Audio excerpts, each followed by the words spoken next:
Hello guys, स्वागत है आपका हमारे यूट्यूब चैनल पे। इस वीडियो में मैं आपको दिखाने वाला हूँ एक नई कहानी जो एक बेस्ड है तीन बहनें और एक लालची भाभी।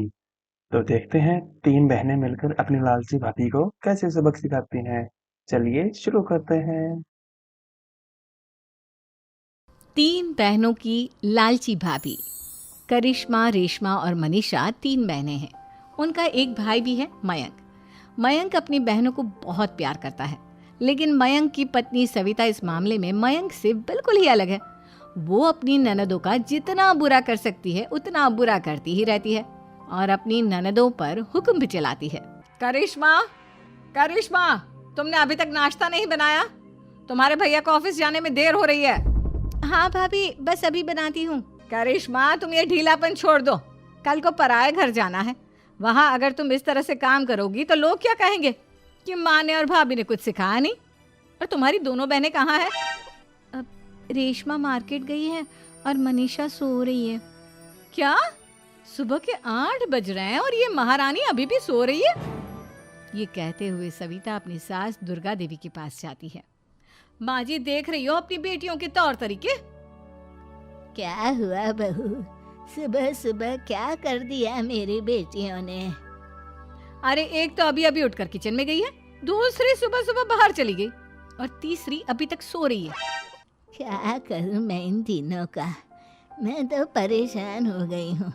जा जाकर उठा उसे और रेशमा से मैं बात करती हूँ।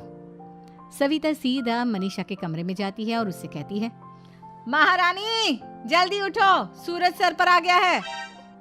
भाभी थोड़ी देर और सोने दो ना, मैं रात को लेट सोई थी।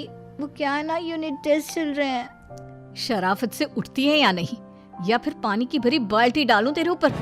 नहीं नहीं भाभी, मुझे बिस्तर में नहीं नहाना, उठती हूँ मैं। मनीषा जल्दी से उठकर बाथरूम में चली जाती है। सभी आराम से बैठकर नाश्ता कर रहे होते कि तभी रेशमा बाजार से हाथ में सामान लिए आ जाती है। रेशमा को देखते ही सविता उस पर बरस पड़ती है। लो, आ गई महारानी। ऐसा भी क्या सामान लाना था जो सुबह आंख मलते ही बाजार की तरफ रवाना हो गई? भाभी, कल आप ही तो चीख रही थी कि घर का सारा सामान मुझे ही लाना पड़ता है, घर में किसी को भी किसी काम से कोई लेना देना नहीं है।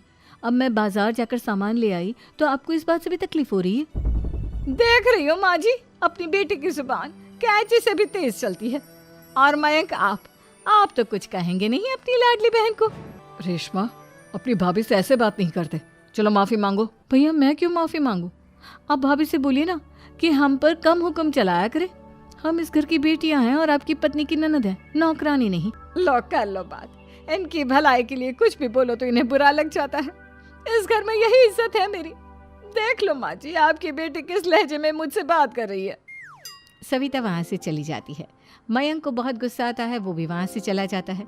फिर करिश्मा रेशमा को समझाती है, रेशमा, तुम्हें भाभी से माफी मांग लेनी चाहिए थी ना।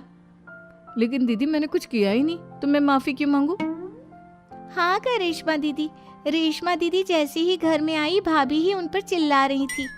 हाँ, मैं मानती हूँ कि गलती भाभी की थी। मैं तो इसलिए बोल रही हूँ कि भाभी ने माँ को तो पूरी तरह अपने वश में कर लिया है। वो हमारी बात सुनती ही नहीं। मयंक भैया हमारे लिए हमेशा खड़े रहते हैं, इसलिए उनकी बात का मान तो तुम्हें रखना चाहिए था ना। कोई फायदा नहीं दीदी, कुछ दिनों की बात और है, भाभी उन्हें भी हमारे खिलाफ भड़का देंगी।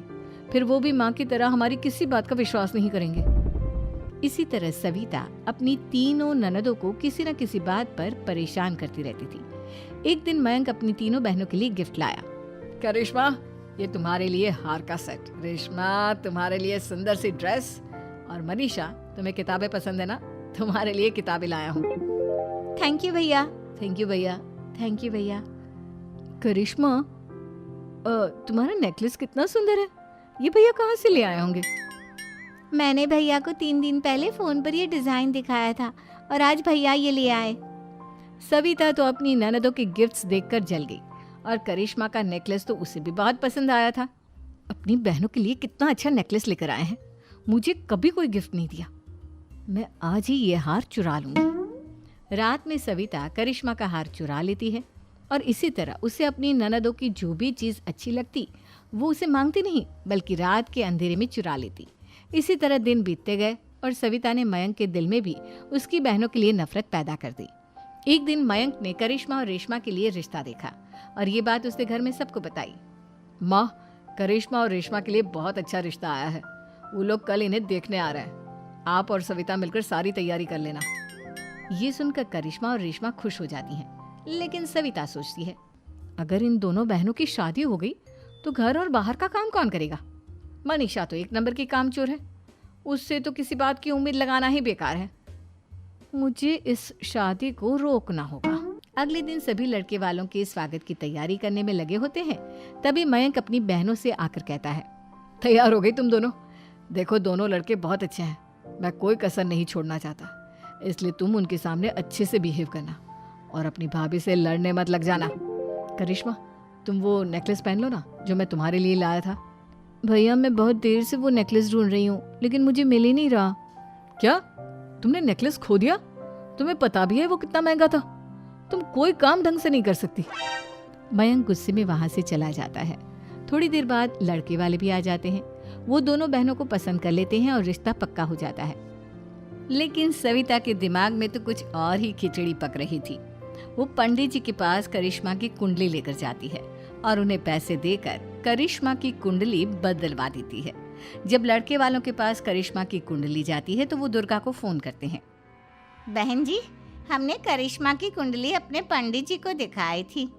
आपकी बेटी की कुंडली नहीं बल्कि दोषों का पिटारा है।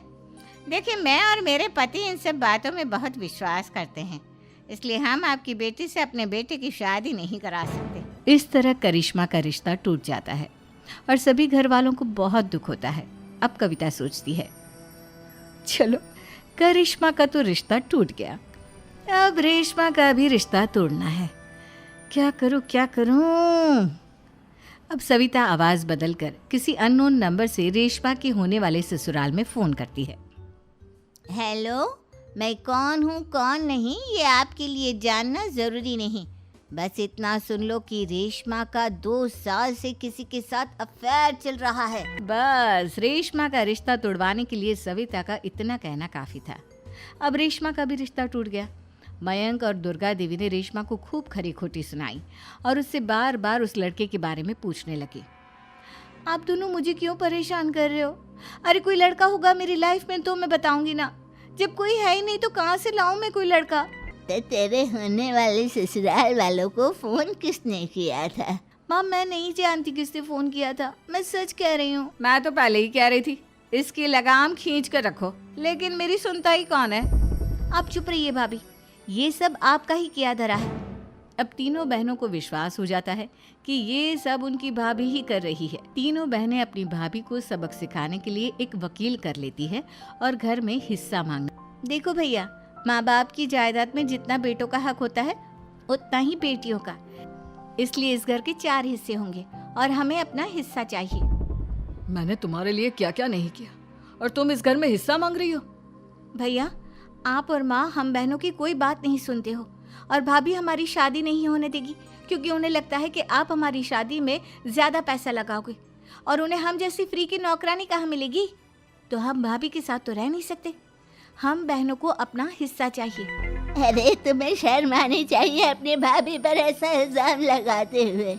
वो तुम्हारे बारे में कितना सोचती है। हाँ माँ, भाभी हमारे बारे में बहुत सोचती है। दिन रात बस यही सोचती रहती है कि किस तरह से अपनी तीनों ननदों को परेशान करूं और कभी मुझे पढ़ने भी नहीं देती। दोनों बहनों का रिश्ता भी तो इन्होंने ही तोड़वाया है और रात में हमारे कमरे में आकर हमारी चीजें भी चुराती हैं। इसी तरह सविता की तीनों ननदें अपनी बात पर अड़ी रही। अब कोर्ट में तारीख भी शुरू हो गई।